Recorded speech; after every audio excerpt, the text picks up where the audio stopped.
तमाम शेतकरी बांधवांना आजच्या 31 जानेवारीच्या 2025च्या सरळ आणि ठळक महत्त्वाच्या झटपट 50 बातम्या. शेतकऱ्यांसाठी निर्णय. श्रमदानातून झाली पाण्याची वाट मोकळी. Positive story. शेतकऱ्यांनी अशा प्रकारचं काम करून आपल्या शेतात पाणी जमवावे, सरकारचा प्रयत्न.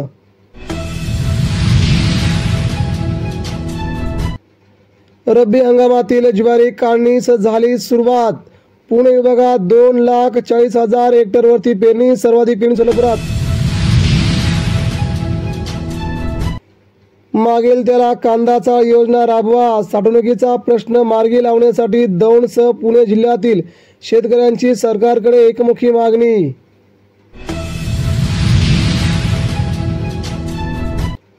राज्यात पावसाला पोषक हवामानाची निर्मिती. पुढील 2 तारखेपासून राज्याच्या उत्तर महाराष्ट्र, उत्तर विदर्भातील बहुतांश जिल्ह्यांमध्ये पुन्हा जोरदार गारपिटीची शक्यता.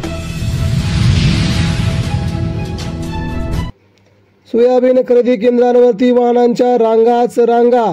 नांदेड जिल्ह्यात खरेदीची मुदत वाढवण्याची शेतकऱ्यांची सरकारकडे आहे मागणी. सरकार काय करणार? दुर्लक्ष. तुरीचे दर बाजारात हमीभावापेक्षाही कमी. दर 500 रुपयांनी घटले. केंद्र सरकारच्या आयात धोरणाचा उत्पादक शेतकऱ्यांना बसतोय जबरदस्त मोठा फटका. शेतकऱ्यांमध्ये सरकार विरोधात संतापाची लाट.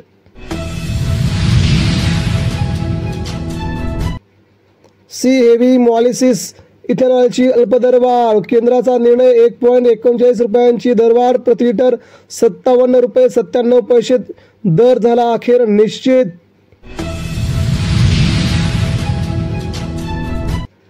कांदा लागवड वाढली. नाशिक विभागात गतवर्षींपेक्षा 90,000 हेक्टरवर अधिक क्षेत्र. कांद्याच्या भावात होणार चढउतार.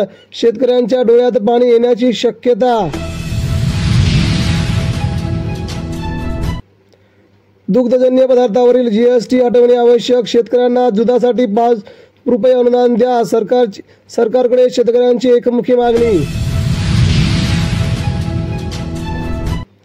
भाऊ द्या हो भाऊ. सोयाबीनला मिळाला 12 वर्षातील निश्चित दर. दरात घसरण होत असल्याने शेतकरी प्रचंड संतापित. उदगीरमध्ये मिळालाय 3,900 रुपये दर. कांद्याला अनुदान द्या. द्राक्ष निर्यातीला प्रोत्साहन द्या. द्राक्ष व कांदा उत्पादक शेतकऱ्यांची सरकारकडे एकमुखी मागणी. विदेशी कांदा आयातीवरती कायमस्वरूपी बंदी घालावी ही देखील आहे मागणी. अर्थसंकल्पात 1 तारखेला होणार शेतकऱ्यांसाठी सर्वात मोठा निर्णय. मोदी सरकारने देणार सर्वात मोठं गिफ्ट. यावरती काय गिफ्ट येणार याकडे राज्यात नव्हे देशातील सर्व शेतकऱ्यांचं लक्ष. महाराष्ट्राच्या धान्य वितरणाचे लक्ष वाढवावे. धनंजय मुंडे यांची केंद्रीय मंत्री प्रल्हाद जोशी यांच्याकडे मागणी. काय करणार याकडे सर्वांचं लक्ष.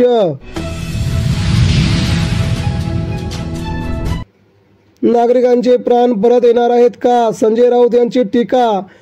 महाकुंभ मेळ्यामध्ये झालेली दुर्घटना अतिशय दुर्दैवी. संजय राऊत यांचा योगी सरकारवरती हल्लाबोल. सोयाबीनला कमीच दर. केंद्रीय कृषी मंत्री शिवराज सिंग चौहान यांची कबुली. अवघा 3,900 दर मिळाल्याने शेतकरी प्रचंड संतापले. उद्धव ठाकरेंच्या काळात मिळाला होता 11,000 रुपये विक्रमी दर. मराठा आरक्षणावरील विद्यार्थ्यांनाही नॉन क्रिमिलियर प्रमाणपत्र बंधनकारक. शैक्षणिक प्रतिपूर्तीसाठी उत्पन्नाच्या दाखल्याची अट अखेर झाली रद्द. मुंडे पालकमंत्री असताना 73 कोटींचा शेतीमध्ये घोटाळा. मुंडेंची चौकशी करा. सुरेश दसांची मागणी. मुंडेंच्या काळात हजारो करोडचा घोटाळा झाल्याचं होतंय उघड. शिंदेंना नायकांचे ठाण्यात थेट आव्हान. ठाण्यात जनता दरबार. एकनाथ शिंदेंच्या विरोधात भाजपा झाली आक्रमक. ठाण्यातून शिंदेंना शह देण्यासाठी गणेश नाईक यांना दिली ताकद. शिंदेंची ताकद कमी करण्याचे लक्ष्य. इथेनॉल दरात वाढ. केंद्रीय मंत्रिमंडळाचा सर्वात मोठा निर्णय. या निर्णयाने शेतकऱ्यांना मिळाला सर्वात मोठा दिलासा. शेतकऱ्यांसाठी ही नक्कीच बातमी. अब्जाधीश 50 कर्जबुडव्यांचे 68,000 कोटी रुपये झाले माफ. माहिती अधिकारामध्ये आरबीआयची धक्कादायक माहिती. मात्र शेतकऱ्यांचं कर्ज होत नाही माफ, याकडे संताप. महिलांना दरमहा 2,500 रुपये व 300 युनिट वीज मोफत देऊ. दिल्ली निवडणूक काँग्रेसच्या जाहीरनाम्यामध्ये आश्वासनांचा पडतोय पाऊस. धाराशिवमध्ये फटाका कारखान्यात भीषण स्फोट. स्फोटामध्ये 7 जण जखमी झाल्याची माहिती. कामगारांनी व्यवस्थित काम करावे अशी सरकारची ग्वाही. 9,000वरती थकबाकीदार ग्राहकांचा वीज पुरवठा खंडित. मोहीम सुरूच राहणार. ऑनलाईन पर्याय उपलब्ध आहे, बिल भरून घ्या, सरकारची मागणी.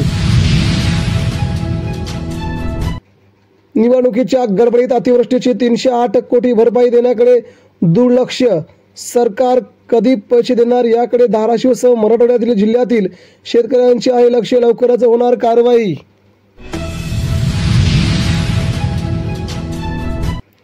जिल्ह्यात 65 कोटींचा पीक विमा घोटाळा. 17 गावात भरला बोगस विमा. महसूल क्षेत्र नसल्याचे झाले उघड. मात्र त्यांना मिळाला विमा. खासदार संजय जाधव यांची जहरी टीका. तर शेतकरी बांधवांनो, या होत्या सकाळच्या महत्त्वाच्या बातम्या. भेटूया संध्याकाळी ठीक 7 वाजता अशाच शेतकऱ्यांच्या बातमीपत्रांसह. तोपर्यंत आपल्या सर्वांना धन्यवाद.